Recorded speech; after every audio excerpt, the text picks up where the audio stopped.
নমস্কার। Coordination chemistry স্ট্রাকচারের বা সলিড স্টেটের স্ট্রাকচারে স্পাইনেল এবং ইনভার্স স্পাইনেল খুবই ইম্পর্টেন্ট একটা টপিক। আমরা এখন স্পাইনেল এবং ইনভার্স স্পাইনেল সম্পর্কে ডিসকাস করব। স্পাইনেলের ক্ষেত্রে ফর্মুলাটা হয় AB/X4, যেখানে এক্স কোনো হ্যালোজেন নয়, এক্স মানে অক্সিজেন, সালফার বা সেলোনিয়াম মানে চ্যালকোনোজেন এলিমেন্টগুলো হবে, বা টেলোনিয়ামও হতে পারে। এবার নর্মাল স্পাইনেল এবং ইনভার্স স্পাইনেলের মধ্যে ডিফারেন্সটা কোন জায়গায়? আমরা জানি টেট্রাহেড্রাল এবং অক্টাহেড্রাল ভয়েড থেকে থাকে।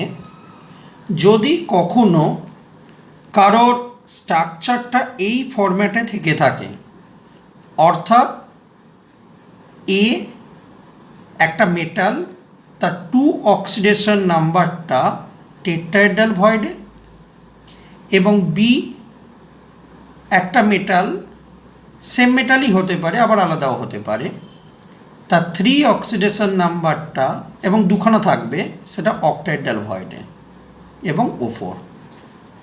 যদি এমন জিওমেট্রি হয়ে থাকে তখন তাকে বলবো আমরা নর্মাল স্পাইনেল। আরেকটি রয়েছে ইনভার্স স্পাইনেল। এখানেই আমি দেখাচ্ছি যাতে বুঝতে সুবিধা হয়। সেখানে কি হবে, এখান থেকে একটা বি বাইরে চলে আসবে, 3 অক্সিডেশন নাম্বার, যেটা থাকবে টেট্রাহেড্রাল ভয়েডে, এবং এটা ভেতরে ঢুকে যাবে A2, বি আর একটা যেমন থাকার তেমন থাকবে 3 অক্টাহেড্রাল ভয়েডে O4। অর্থাৎ যদি এখান থেকে একটা বি এখানে চলে আসে এবং এটা এর ভেতরে ঢুকে যায়, কিন্তু কন্ডিশনটা হলো বিটা যখন বাইরে চলে আসবে তখন সে টেট্রাহেড্রাল ভয়েডে থাকবে, এবং এটা যখন ভেতরে ঢুকে যাবে তখন সে অক্টাহেড্রাল ভয়েডে থাকবে। যদি এই রকম কোনো জিওমেট্রি আমরা দেখতে পাই তখন আমরা তাকে বলবো ইনভার্স স্পাইনেল। ওকে, এবার কখন কোন জিওমেট্রিটা দেখাবে কি করে জানবো? প্রথম কথা, এই যে বি বাইরে যে চলে এলো এবং এটা যে ভেতরে চলে এলো, আমাকে দেখতে হবে এ যে 2 রয়েছে এই 2টা কোথায় বেশি স্টেবল, টেট্রাহেড্রালে বেশি স্টেবল না অক্টাহেড্রালে বেশি স্টেবল। যদি দেখি অক্টাহেড্রালে বেশি স্টেবল হয়ে থাকে তখন A2টা ভেতরেই থাকবে এবং তখন ইনভার্স স্পাইনেল দেখাবে। ওকে, সুতরাং A2টা কোথায় বেশি স্টেবল, টেট্রাহেড্রালে না অক্টাহেড্রালে, সেটা আমাকে দেখতে হবে। উল্টোভাবে বলতে পারি B3টা যদি আমি দেখতে হবে টেট্রাহেড্রালে বেশি স্টেবল না অক্টাহেড্রালে বেশি স্টেবল। যদি দেখি B3টা অক্টাহেড্রালেই বেশি স্টেবল, তাহলে ও নিশ্চয়ই বাইরে আসবে না এবং ভেতরেই থাকবে সবসময়, তখন সে নর্মাল স্পাইনেল দেখাবে। যদি B3টা টেট্রাহেড্রালে বেশি স্টেবল হয়ে থাকে তখন সে বাইরে চলে আসবে, বেরিয়ে আসবে, এক্সচেঞ্জ করে নেবে, তখন সে ইনভার্স স্পাইনেল দেখাবে। সো আমাকে যেটা বার করতে হবে সেটা হলো CFAC ভ্যালু বার করতে হবে। যে CFAC ভ্যালু থেকে, CFAC মানে কি, ক্রিস্টাল ফিল্ড স্টেবিলাইজেশন এনার্জি, যেটা থেকে আমি বুঝতে পারবো সে নর্মাল স্পাইনেল দেখাবে না ইনভার্স স্পাইনেল শো করবে। সো আমি পয়েন্টগুলোকে এক এক করে সাজাচ্ছি, তারপর আমরা কিছু প্রবলেম নেব। সো আমি একটু আগেই ডিসকাস করেছি, যদি এইরকম কন্ডিশনটা ঘটে তখন আমরা তাকে বলবো ইনভার্স স্পাইনেল। ওকে, বলে এক্সাম্পল আছে, কিন্তু এক্সাম্পলগুলো কী করে এসছে সেটা আমাদের দেখতে হবে। এবার কার উপর ডিপেন্ড করবে? ফার্স্ট, নাম্বার 1, যার চার্জ বেশি সে সবসময় চাইবে অক্টাহেড্রাল ভয়েডের মধ্যে এক্সিস্ট করতে। ওকে, যার স্মল সাইজ এবং যার চার্জ বেশি সে সবসময় চাইবে অক্টাহেড্রাল ভয়েডের মধ্যে এক্সিস্ট করতে। যেমন মনে করো MgL 2O4, ওকে। অ্যালুমিনিয়ামের চার্জ বেশি, সো অ্যালুমিনিয়াম সবসময় চাইবে অক্টেডাল ভয়েডের মধ্যে এক্সিস্ট করতে, okay. So smaller charge, smaller cation, small cation, এবং যদি হাই চার্জ থাকে তখন সে সবসময় চেষ্টা করবে আমি অক্টাইডাল ভয়েডের মধ্যে থাকবো, বাইরে বেরিয়ে টেট্রাইডাল ভয়েডের মধ্যে আমি থাকবো না।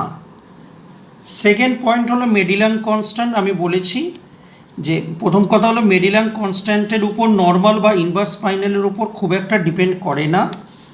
নাম্বার 3 সবথেকে ইম্পর্টেন্ট পয়েন্ট, সেটা হলো স্টেবিলাইজেশন এনার্জি। আমি বললাম যে octahedral geometry when compare to the tetrahedral geometry, মানে আমি একটু আগেই বলেছি যে তার অক্টাইডালটা বেশি স্টেবল না টেট্রাইডালটা বেশি স্টেবল, সেটার উপর বেস করে আমরা কাজটি করব। আমি এক্সাম্পলে আসবো, তখন ওটা সম্পর্কে ডিটেলসে আলোচনা করব। শুধু এখন একটা চার্ট তৈরি করছি, সেই চার্টটা একটু মনে রাখার চেষ্টা করো। যদি কখনো দেখো 2 আয়নটা নন ট্রানজিশন এলিমেন্ট, মানে যা ট্রানজিশন এলিমেন্ট নয়, অথবা D0, D5 বা D10 ট্রানজিশন এলিমেন্ট, এবং B3টা রয়েছে নন ট্রানজিশন এলিমেন্ট, তখন সবসময় সেটা নর্মাল স্পাইনাল স্ট্রাকচার দেবে। আমি একটা এক্সাম্পল দিই। মনে করো তুমি করলে কি Mn Al2O4। দেখো ফার্স্ট কথাটি অর্থ হলো Mn2+, মানে বাইরে যেটা থাকে নর্মাল স্পাইনালের স্ট্রাকচারটা কি, মনে করে দেখো A2 টেট্রাহেড্রাল, B2 অক্টাহেড্রাল, এটা 3 অক্সিডেশন নাম্বার, O4। এবার দেখো আমি দেখাচ্ছি এই যে পয়েন্টটা আমি লিখলাম, এই পয়েন্টের উপর বেস করে যে দেখো বাইরে যেটা লিখেছি এটা কত 2 অক্সিডেশন নাম্বার, এটা কি টেট্রাহেড্রাল। সো এটার ইলেকট্রনিক কনফিগারেশন যদি করি দেখবো আর্গন 3D5 পাচ্ছি, তার মানে D5, দেখো D5 ম্যাচ খাচ্ছে। আর দেখো অ্যালুমিনিয়াম কি নন ট্রানজিশন এলিমেন্ট, ওকে। সুতরাং দুটো কন্ডিশন ফুলফিল করে যাচ্ছে, তার মানে এটাকে দেখেই আমি বুঝিয়ে নেব এটা হবে নর্মাল স্পাইনাল স্ট্রাকচার, ওকে। আমি এক্সাম্পল যেগুলো দিচ্ছি সেগুলো খেয়াল করবে, তাহলে এক্সামে যদি কোনো কোশ্চেন থাকে তুমি সহজে করে ফেলতে পারবে। আমি সেকেন্ড পয়েন্টে আসছি। সেকেন্ড পয়েন্টটা বলছে নন transition element D0, D5, D10 এগুলো যদি থাকে এবং তার সঙ্গে যদি ট্রানজিশন এলিমেন্ট এই কনফিগারেশন থাকে, তখন এটা হবে নর্মাল স্পাইনাল স্ট্রাকচার। আমি একটা এক্সাম্পল দিই। এক্সাম্পলটা হলো যে মনে করো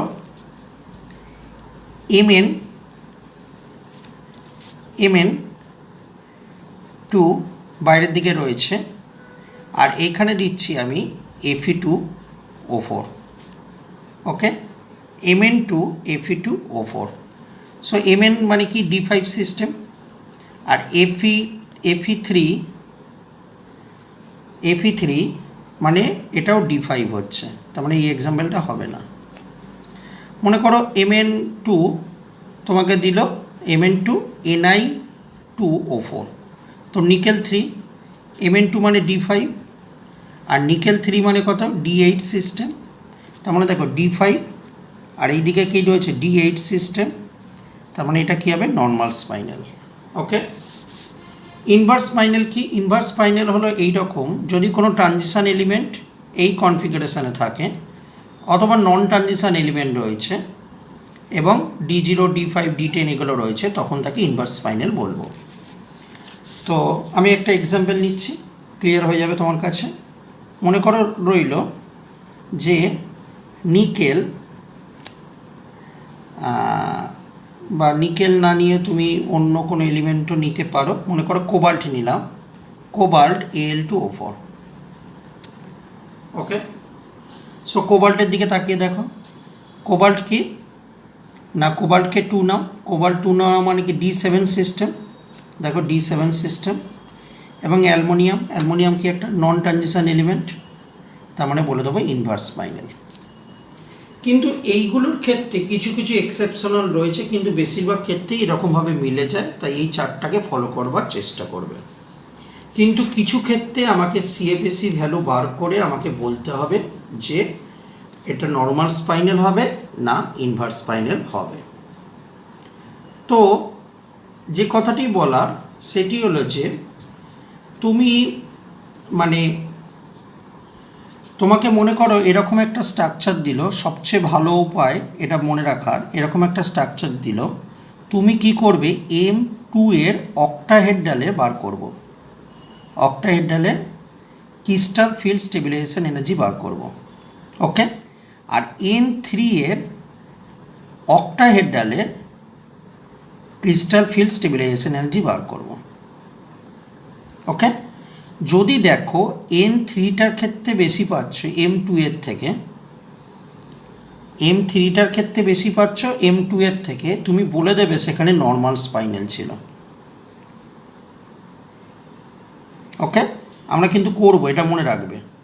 আর যদি আমি কখনো দেখি N3 থেকে M2টা বেশি হচ্ছে, তখন জানবে ইনভার্স স্পাইনাল ছিল, ওকে। সো এই পয়েন্টটা মাথার মধ্যে রাখবে। আর সিএফএসি কী করে বার করতে হয় নিশ্চয়ই মনে আছে, যে কটা ইলেকট্রন আছে, এটা হয় -4 ডিকিউ আর ওপরটা হয় +6 ডিকিউ করে, ওকে। আমি এক্সাম্পলে আসবো, আমি দেখাচ্ছি। তো সবার ফার্স্ট আমরা আসছি এই পয়েন্টগুলোর ওপর বেস করে। দেখো প্রথমে বলেছি MgAl2O4। তো তুমি দেখো প্রথম পয়েন্টটা কী ছিল আমার এখানে, মনে করে দেখো নন ট্রানজিশন ছিল। এখানেও বলেছিলাম নন ট্রানজিশন যদি হয়ে থাকে তার মানে তুমি দেখেই বলে দেবে এটা হবে নর্মাল স্পাইনাল, তাই তো বলেছিলাম। দেখো ফার্স্ট পয়েন্টটা কিন্তু ওটাই ছিল, এই যে ফার্স্ট পয়েন্টটা করেছিলাম, নন ট্রানজিশন অথবা D0 D5 D10 থাকবে আর এটাও নন ট্রানজিশন থাকবে, তবে এটা নর্মাল স্পাইনাল হবে, ওকে। সো দেখো Mg একটা নন ট্রানজিশন, অ্যালুমিনিয়ামও একটা নন ট্রানজিশন, সো দুটো নন ট্রানজিশন রয়েছে, তার মানে আমি দেখে বলে দেবো এটা হবে নর্মাল স্পাইনাল, ওকে। এবার বলেছে দেখো Mn2O4, দেখো Mn2O4কে যদি একটু সাজাই, Mn2 আর Mn3, তাই তো 2O4, total Mn3O4। So Mn2 মানে কি D5, আর Mn3 মানে কি, Mn3 মানে হলো D4, তার মানে D5 এর সঙ্গে D4, দেখো কম্বিনেশন দেখো D5 তার সঙ্গে দেখো রয়েছে D4, D5 এর সঙ্গে D4 মানে নর্মাল স্পাইনাল, তার মানে বলে দিলাম নর্মাল স্পাইনাল, ওকে। এবার দেখো বলেছে Fe3O4, Fe3O4, সো Fe সাজিয়ে নাও, Fe2 করে দেখি, আর Fe3, ওকে। Fe2 মানে কত, Fe2 মানে হলো D6 আর Fe3 মানে D5, তো D6 এর সঙ্গে D5, ওকে। দেখো D6 এর সঙ্গে দেখো D5, তার মানে কি ইনভার্স স্পাইনাল, তার মানে বলে দেবো এটা ইনভার্স স্পাইনাল, ওকে। এবার দেখো এইটা বলেছে নিকেল Fe2O4, তার মানে আমি দুটো জিনিস বার করব, একটা হলো নিকেল 2+, নিকেল 2+ মানে D8 সিস্টেম, আর Fe3+, Fe3+ মানে D5 সিস্টেম, তার মানে D8 এর সঙ্গে D5, দেখো দিস ইজ D8 আর এটা হলো D5, D8 এর সঙ্গে D5 মানে ইনভার্স স্পাইনাল, তার মানে বলে দেবো এখানে ইনভার্স স্পাইনাল, ওকে। এইটার ক্ষেত্রে তুমি এরকম ধরনের কম্বিনেশন পাবে না, কারণ দেখো Fe2 তুমি দেখেই নিতে পারো Fe2+ আর ক্রোমিয়াম 3+, Fe2+ মানে হলো D6 আর ক্রোমিয়াম 3+ মানে হলো D4, দেখো এই D6 এর সঙ্গে এইদিকে D4 এরকম কোনো কম্বিনেশান নেই, তো যখন এরকম কোনো কম্বিনেশান তোমার কাছে নেই, দেখো D6 আছে কিন্তু এইদিকে দেখো D4 বলে নেই, তো এরকম ধরনের যখন কম্বিনেশান নেই তখন তোমাকে সিএফএসি বার করতে হবে, খুব সোজা বার করাটা। দেখো D6 মানে কি, D6 মানে কত, D6 মানে আমার কাছে কটা ইলেকট্রন আছে, 6টা ইলেকট্রন, ওকে। সো 6টা ইলেকট্রন আমি দিয়ে দেবো, 1 2 3 4 5 6, ওকে। সো নিচেরগুলো কত করে হয়, -4 × 4 হচ্ছে, আর ওপরে গুলো কত হয় +6, তাই তো বলেছিলাম -4 নিচেরটা, ওপরটা কত হয় +6, সো -4 × 4 আর ওপরে +6 × 2, তাহলে 16 আর এটা হলো 12 মানে -4 ডিকিউ, ওকে। এবার ক্রোমিয়াম +3টা বার করো, তিনটে, চারটে, পাঁচটা, কটা আছে? চারটে ইলেকট্রন, একটা, দুটো, তিনটে, আর এখানে হাই ক্রোমিয়াম +3, ওকে, এখানে একটা দিলাম ক্রোমিয়াম +3, তাই তো। ক্রোমিয়ামের ইলেকট্রনিক কনফিগারেশন হলো argon 3d5 4s1 +3, sorry chromium +3 মানে হলো D3 সিস্টেম, ওকে। এই কম্বিনেশান নেই, D6 এর সঙ্গে D3 নেই, দেখো, হ্যাঁ, D3 সিস্টেম মানে তিনটে, তাহলে কত হচ্ছে? -4 × 3 মানে -12। সো নেগেটিভ ভ্যালুটা কার বেশি? নেগেটিভ ভ্যালুটা এইটার বেশি, DQ ইউনিট। নেগেটিভ ভ্যালুটা এইটার বেশি, কার ক্ষেত্রে? ক্রোমিয়ামের ক্ষেত্রে, ক্রোমিয়াম +3 ক্ষেত্রে। দেখো এইখানে আমি তোমাকে বলেছিলাম একটা কথা, যদি +3টার বেশি হয়ে থাকে, সিএ বেশি ভ্যালু, তখন হয় নর্মাল স্পাইনাল, ওকে। তার মানে আমি এটার দিকে তাকিয়ে বলে দেবো, যেহেতু আমার এখানে দেখো +3টার ক্ষেত্রে, ক্রোমিয়াম +3 ক্ষেত্রে দেখো -12 এসছে, নেগেটিভ বেশি আসা, সো -12, এটা -4, তো এটা নেগেটিভ বেশি এসছে, তার মানে এইটাকে বলে দেবো আমি নর্মাল স্পাইনাল স্ট্রাকচার, ওকে। সো কোবাল্টের ক্ষেত্রে একই রকমভাবে চলে এসো, কোবাল্ট 2 বার করবো, ওকে, কোবাল্ট 3 বার করবো, সিএ বেশি, দেখবো যে কোবাল্ট 3-র ক্ষেত্রে সিএ বেশি ভ্যালুটা বেশি পাচ্ছ তুমি, তার মানে এটা হবে নর্মাল স্পাইনাল। আর যদি দেখো কোবাল্ট 2 এর ক্ষেত্রে বেশি হচ্ছে, মানে যদি উল্টোটা হয়ে থাকে কখনো, 2টার যদি কখনো বেশি হয়ে থাকে, তখন কি হয়? Inverse spinal. তাহলে বলাটা খুব সোজা, কিন্তু যখন এই কম্বিনেশনের মধ্যে মিলবে না, ওকে। এইটার ক্ষেত্রে একটা সমস্যা আছে, সিএ বেশি ভ্যালু বার করলে তুমি অবজার্ভ করবে এটা হবে ইনভার্স স্পাইনাল। কিন্তু আবার অ্যালুমিনিয়াম, আমি বলেছিলাম অ্যালুমিনিয়ামের চার্জ বেশি, ও সবসময় চেষ্টা করে ওর ভেতর দিকে থাকতে অক্টাইডালে, তার মানে এর যদি সিএ বেশি বার করি, নিকেলটাকে দেখব ইনভার্স দেখাবে, ওকে। কিন্তু অ্যালুমিনিয়াম আবার অক্টাইডালে থাকা পছন্দ করে, মানে অ্যালুমিনিয়াম আবার চেষ্টা করবে আমি নর্মাল স্পাইনাল দেখাবো, তাহলে নর্মাল থেকে ইনভার্স, ইনভার্স থেকে নর্মাল যাওয়ার ফলে এখানে একটা ডিফেক্ট সৃষ্টি হবে, তাই এটাকে বলা হয় ডিফেক্ট ইনভার্স স্পাইনাল। এটা অ্যাকচুয়ালি তো ইনভার্স, কিন্তু অ্যালুমিনিয়াম আবার চেষ্টা করে নর্মালে আসবা, কারণ অ্যালুমিনিয়ামের চার্জ বেশি, আর যার চার্জ বেশি আমি বলেছি প্রথম পয়েন্ট, যে যার চার্জ বেশি সবসময় চেষ্টা করে অক্টাইডাল সাইডে থাকার, তাই জন্য এটা ইনভার্স দেখায়, কিন্তু ডিফেক্ট ইনভার্স, ফলে এর রেশিও এরকম ধরনের হয়ে থাকে, নন স্টোচিওমেট্রিক আকারে থেকে থাকে। এবার যদি আমরা ম্যাগনেটিক প্রপার্টি দেখি, আমরা দু ধরনের স্পাইনাল পাচ্ছি, একটা হলো ইনভার্স, আরেকটি হলো নর্মাল স্পাইনাল, ওকে। যারা ইনভার্স স্পাইনাল হয় তারা ফেরি ম্যাগনেটিজম দেখায়, সো ফেরি ম্যাগনেটিজম দেখায়, আর যারা নর্মাল হয়ে থাকে তারা অ্যান্টি ফেরি ম্যাগনেটিজম দেখায়, ওকে। কিন্তু নর্মালের ক্ষেত্রে যদি দুজনই নন ট্রানজিশন এলিমেন্ট হয়, যেমন এইটার ক্ষেত্রে দুজনই নন ট্রানজিশন এলিমেন্ট, তখন তারা হবে ডায়াম্যাগনেটিক, ওকে। তাহলে আমি কি বললাম? ইনভার্স যদি হয়ে থাকে ফেরি ম্যাগনেটিজম, তাহলে দেখো, আর নর্মাল হলে অ্যান্টি ফেরি ম্যাগনেটিজম, তাহলে এটা নর্মাল মানে অ্যান্টি ফেরি ম্যাগনেটিজম, এটা নর্মাল অ্যান্টি ফেরি, এটা ইনভার্স তার মানে ফেরি ম্যাগনেটিজম, এটা নর্মাল, নর্মাল হলে কী বললাম? অ্যান্টি ফেরি, আর এটা নর্মাল, নর্মাল মানে হবে অ্যান্টি ফেরি ম্যাগনেটিজম। সো এইভাবে আমরা স্পাইনাল এবং রিভার্স স্পাইনাল বার করে বা ইনভার্স স্পাইনাল বার করে তার ম্যাগনেটিজম সম্পর্কে আমরা একটা আইডিয়া গেইন করতে পারি। সো আরও কিছু এক্সাম্পল নিলাম, দেখো এটা ইনভার্স স্পাইনাল, তার মানে দেখো ফেরি ম্যাগনেটিজম দেখাচ্ছে, এটা দেখো নর্মাল স্পাইনাল, নর্মাল স্পাইনাল হওয়ার জন্য কী হবে? অ্যান্টি ফেরি ম্যাগনেটিজম, আর দেখো দুজনেই ট্রানজিশন এলিমেন্ট, এবং দুজনে ট্রানজিশন এলিমেন্ট হওয়ার জন্য এরা হবে নন ট্রানজিশন এলিমেন্ট, এমজিও নন ট্রানজিশন, অ্যালুমিনিয়ামও নন ট্রানজিশন, তার মানে হবে ডায়াম্যাগনেটিক। আর অ্যান্টি ফেরোম্যাগনেটিক কাকে বলে? যেখানে উইক ম্যাগনেটিজম রয়েছে কিন্তু ডায়াম্যাগনেটিক মানে কোনো ম্যাগনেটিক প্রপার্টি নেই।